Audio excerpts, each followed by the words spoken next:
بسم اللہ الرحمن الرحیم الحمد للہ رب العالمین والعاقبۃ للمتقین والصلاۃ والسلام علی رسولہ الکریم اما بعد۔ حمد ثنا بزرگی و کبریائی اللہ جل شانہ کے لائق و زیبا ہے۔ درود و سلام و پیارے حبیب جناب محمد رسول اللہ صلی اللہ علیہ وسلم کی ذات گرامی پر۔ سامعین و سامعات، الحمدللہ سلسلہ 40 نبوی کی یہ اگلی کڑی حدیث نمبر 11 آپ لوگوں کے سامنے پیش خدمت ہے۔ آئیے سب سے پہلے شبہات سے اجتناب پر مشتمل یہ حدیث اس کا ہم متن سماعت فرماتے ہیں۔ عن ابی محمد الحسن بن علی بن ابی طالب سبط رسول اللہ صلی اللہ علیہ وسلم وریحانته رضی اللہ عنہما قال حفظت من رسول اللہ صلی اللہ علیہ وسلم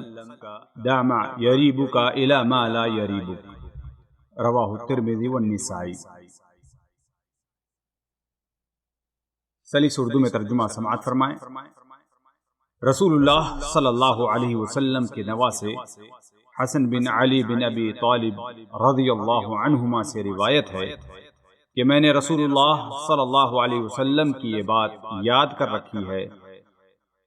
شبہ میں ڈالنے والی چیز کو چھوڑ کر وہ چیز اپناؤ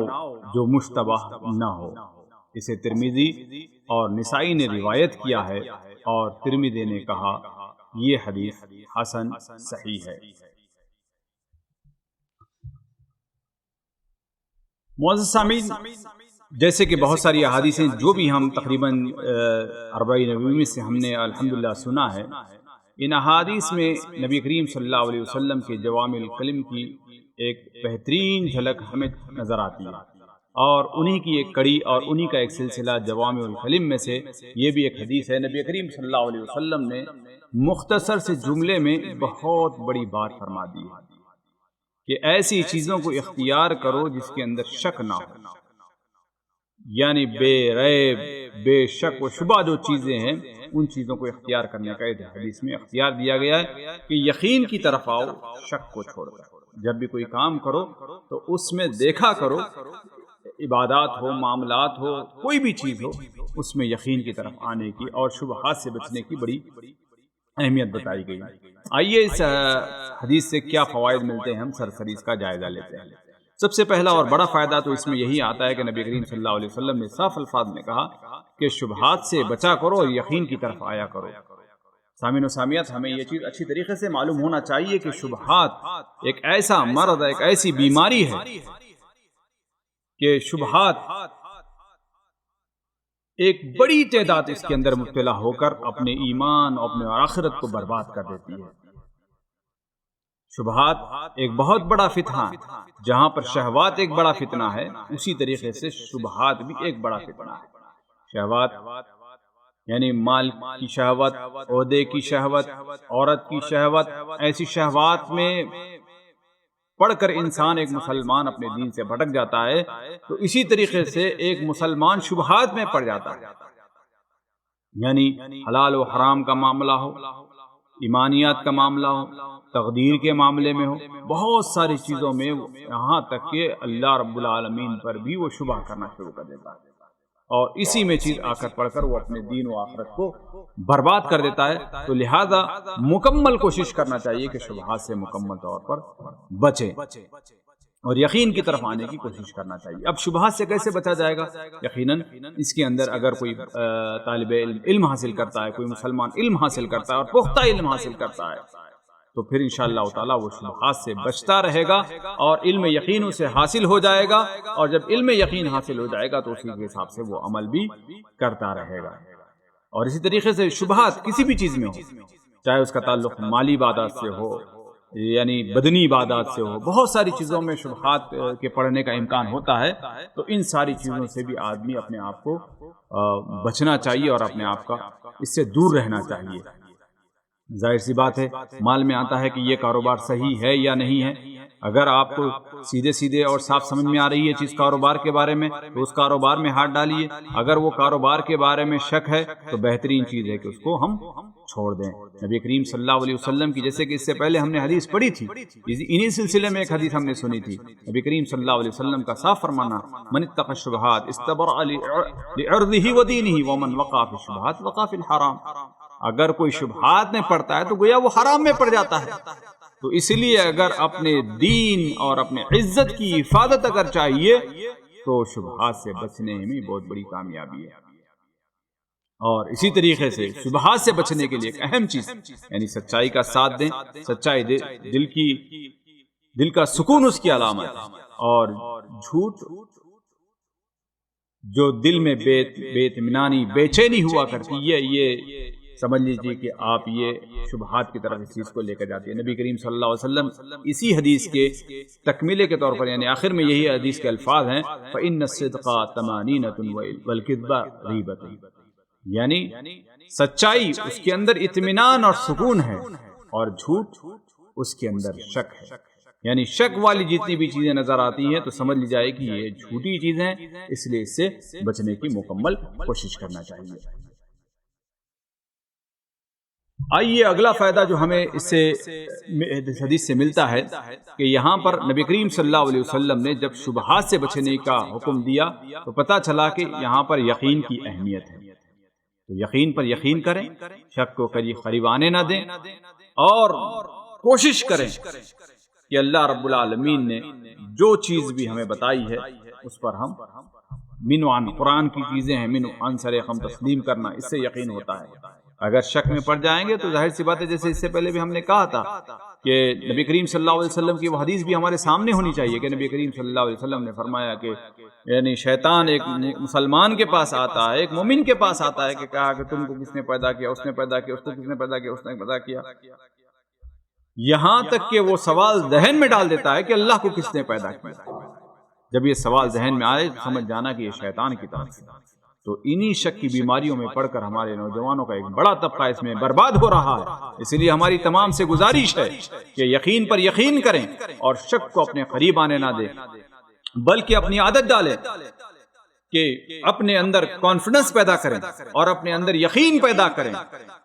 یہ نہیں کہ بہت سارے لوگوں کے آج کل ہمارے سوالات دیکھنے میں آتے ہیں. پتا چلا کہ مثال کے طور پر ایک جگہ پر پہنچے، کہا کہ نماز پڑھنے کے لیے کہا، کہتے ہیں کہ شیخ پتہ نہیں یہ جگہ تو صاف ہے، ممکن ہے کتے نے پیشاب کیا. نہیں، شریعت نے یہ ہمیں سبق سکھایا ہے کہ اگر تمہیں کوئی ایک جگہ صاف نظر آ رہی ہے تو اس کو اس کی ظاہریت پر دیکھ کر کہ یہاں پر صفائی غالب، یہاں پر صفائی کا امکان ہے، یہاں پر کوئی گندگی نظر نہیں آ رہی ہے، تو شریعت نے کیا سبق پڑھایا؟ شریعت نے یہ سبق پڑھایا کہ اس پر ایمان لاتے، اس کی ظاہری چیزوں پر عمل کرتے ہوئے وہاں پر نماز پڑھ لی جائے. یہ نہیں کہ بہت سارے نوجوان یہاں پر سوال کرنا چاہتے ہیں ممکن ہے کتے نے پیشاب کیا ہو، ممکن ہے کسی نے گندگی پھیلائی ہوئی ہو، یہ ممکن اور یہ شک کے جو دروازے کھلتے ہیں شریعت نے اس کی اجازت بالکل نہیں دی اور ایک سو ہو کر یقین پر عمل کرنے کی کوشش کی ہے. نبی کریم صلی اللہ علیہ وسلم کے صحیح بخاری و مسلم کی روایت ہمارے سامنے ہونی چاہیے کہ نبی کریم صلی اللہ علیہ وسلم نے فرمایا، جو مثال کے طور پر اگر کسی کے پیٹوں میں آواز آ رہی ہے یا کسی کو محسوس ہو رہا ہے کہ اس کی ہوا خارج ہو چکی ہے، نبی کریم صلی اللہ علیہ وسلم نے 2 ٹوک الفاظ میں کہا کہ اے صحابہ کی جماعت، اگر تمہارے پاس یعنی اگر آواز اگر تم سن لو یا اگر اس کی بو محسوس کر لو، اگر یہ چیز تمہارے پر واضح ہو جاؤ تو تب تم نماز سے نکلو، ورنہ ایسے ہی نماز اور مسجد سے نکلنے کی ضرورت نہیں ہے. یہ کیا ہے؟ یہ تعلیم ہے نبی کریم صلی اللہ علیہ وسلم کی یقین کی طرف. اب آئیے اگلا فائدہ اس حدیث سے جو ملتا ہے، بسا اوقات ایسا ہوتا ہے کہ بندے کو یقین کامل نہیں ہو پاتا، یقین نہیں ہو پاتا، تو شریعت نے یہاں پر گمان غالب جو ہے اس کی تعلیم دی. تو آج بھی ہمیں یہاں پر یہی کوشش کرنا چاہیے کہ اگر کہیں پر ہمیں یقین حاصل نہیں ہو پا رہا ہے، بہت ساری کوشش کرنے کے باوجود بھی یقین نہیں ہو پاتا ہے،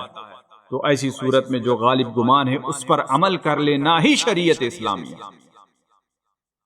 نبی کریم صلی اللہ علیہ وسلم کی وہ حدیث ہمارے سامنے ہونا چاہیے. نبی کریم صلی اللہ علیہ وسلم کی تعلیمات سفر کے اندر قبلے کو پانے کے لیے کہا کہ تمہیں جتنی کوشش ہو سکتی ہے کوشش کرو کہ پتہ نہیں کہ قبلہ ادھر ہے ادھر ہے ادھر ہے، ایسے نہیں کہ ادھر بھی نماز پڑھ رہا ادھر بھی نماز پڑھ رہا ادھر بھی نماز پڑھتا ہے انسان. نہیں، کہا کہ سفر میں ہو اگر تمہیں شک ہو جائے کہ قبلہ کس طرف ہے تو لہذا کوشش کرو، مکمل پوچھنے کی کوشش کرو، اپنے موبائل سے ٹٹولنے کی کوشش کرو، جس قدر ممکن ہو سکتا ہے اس طریقے سے کوشش کرو. جب کوشش کرنے کے بعد ایک چیز پر غالب گمان ہو جائے کہ یہاں پر ہو سکتا ہے تو فوری اس پر عمل کرو، یہ نہیں کہ تردد کا شکار ہو جائے. نبی کریم صلی اللہ علیہ وسلم نے اسی طریقے سے مثال کے طور پر اگر کسی نے 4 رکعت نماز یا کسی بھی رکعت نمازوں میں شک ہو جائے کہ ہم نے 3 پڑھی ہے 4 پڑھی ہے، نبی کریم صلی اللہ علیہ وسلم نے کہا کہ اگر شک ہو رہا ہے تو جو 4 ہے اس پر کر لو، اگر جو غالب گمان ہے اس پر تم فیصلہ کر لو، زیادہ امکان ہے آپ کو کہ ہم نے 4 پڑھی ہے تو ٹھیک ہے اس کو عمل کر لو اس کے اوپر، یہ نہیں کہ کنفیوز ہو کر پوری زندگی کنفیوژن کا شکار رہنا، یہ ایک اسلامی تعلیمات میں سے نہیں ہے بلکہ اسلامی تعلیمات کے خلاف ہے۔ اسلامی تعلیم یہی سکھاتی ہے کہ فوری طور پر یقین کر لو، اگر یقین کی چیز تک نہیں ہوتی کوشش کر کر غالب گمان تک پہنچا اور اس پر عمل کر لو۔ اور اگلی چیز نبی کریم صلی اللہ علیہ وسلم کی حدیث مبارکہ سے جو معلوم ہوتی ہے کہ جس طریقے سے شبہات اگر ہمارے سامنے آتے ہیں تو جگہ جگہ شبہات وقتاً فوقتاً پیش آتے ہیں، تو ان شبہات کے رہتے ہوئے ایک مسلمان کو پرہیزگاری بہت ہی اہم ترین چیز ہے اور بہت ہی بہترین چیز ہے۔ مثال کے طور پر کہیں پر جا رہا ہے، پتا چلا کہ یہاں پر شک کی گنجائش ہے تو وہاں پر پرہیزگاری کرے۔ پرہیزگاری کا مطلب کہ مثال کے طور پر یہاں پر ایک چیز ہے کرنے کی بھی اجازت ہے، نہ بھی کر سکتا ہے، ٹھیک ہے، لیکن کرنے پر اس عمل کو کرنے پر ممکن ہے کچھ گناہ کے ہونے کا امکان ہے، شک ہے، اور نہ کرنے پر کوئی گناہ کا امکان نہیں ہے، تو ایسی صورت میں پرہیزگاری کیا کہتی ہے؟ پرہیزگاری یہ درس دیتی ہے کہ آپ اس سے بچ جائیں، وہاں پر نہ جائیں، اس عمل کو نہ کریں، اس کھانے کو نہ کھائیں، یعنی اس کو کہتے ہیں پرہیزگاری۔ تو پرہیزگاری بہت اہم ترین چیز ہے۔ جب آدمی پرہیزگاری کو اختیار کرے گا تو بہت سارے شبہات میں پڑنے سے بچ جائے گا الحمدللہ تعالی۔ بعض علماء کرام یہاں پر یہ بھی نکتہ پیش کرتے ہیں کہ یعنی